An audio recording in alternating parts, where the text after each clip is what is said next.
دیکسیونر معین رو دادن به کامپیوتر، 4 تا کریتر داده بودن، کاش 5 تا میدادن.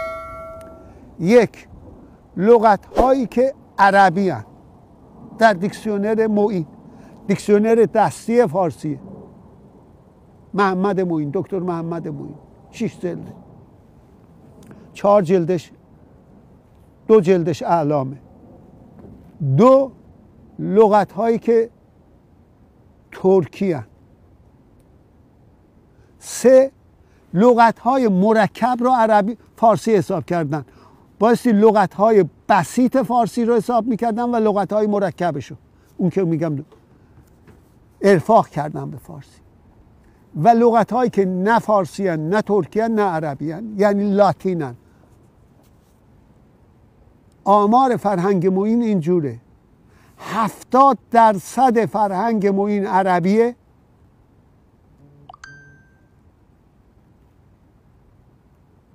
1 متن حقوقی، 1 متن فلسفی رو نمیشه بدون عربی در فارسی نوشت.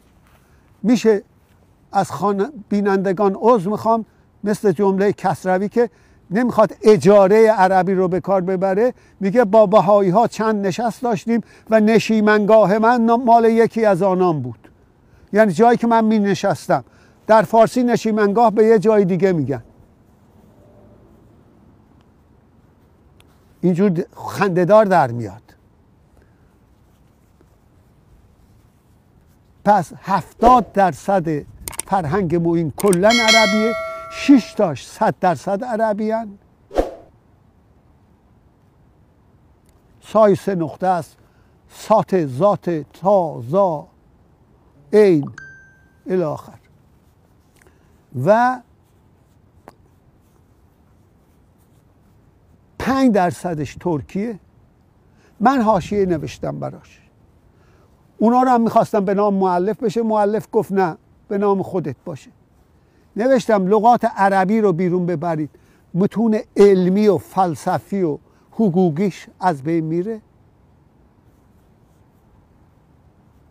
5% فارسی هم ترکیه.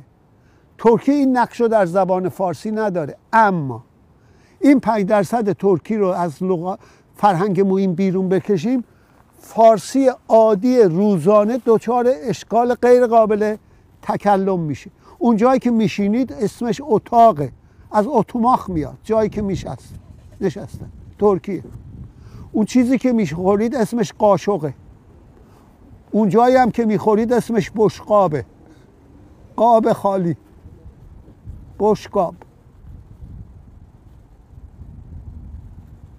و لغات نظامی، پرچم و جلنگدن و قنداق و تفنگ و توپ و غیره. شاه‌ها گوشون بوده دیگه، ترکی بوده، پرچم. فقر لغات مرکب رو فارسی حساب کردن اونجا. ممنون بودن، تشکر کردن، 24.5%. 0.5% زبان فارسی لغات تلفن و تلگراف و نمیدونم الی آخر. اونا رو هم که ترجمه میکنن بعد ذوق ترجمه میکنن. ترکی کامپیوتر رو بیلگیسایار ترجمه کردن در ترکیه.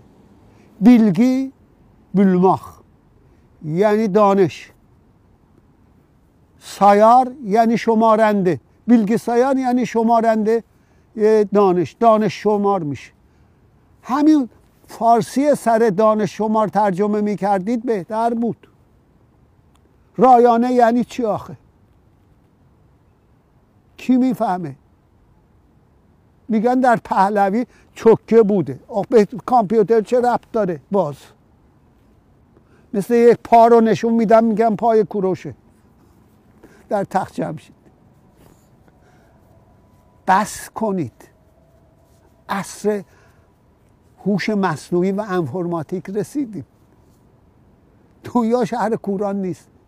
در دنیا عصر علم و حقوق و بشر دنبال حقیقت باشید، نه دنبال دروغ و نشر دروغ و دنبال کسی که دروغ رو بپذیره. ممنونم.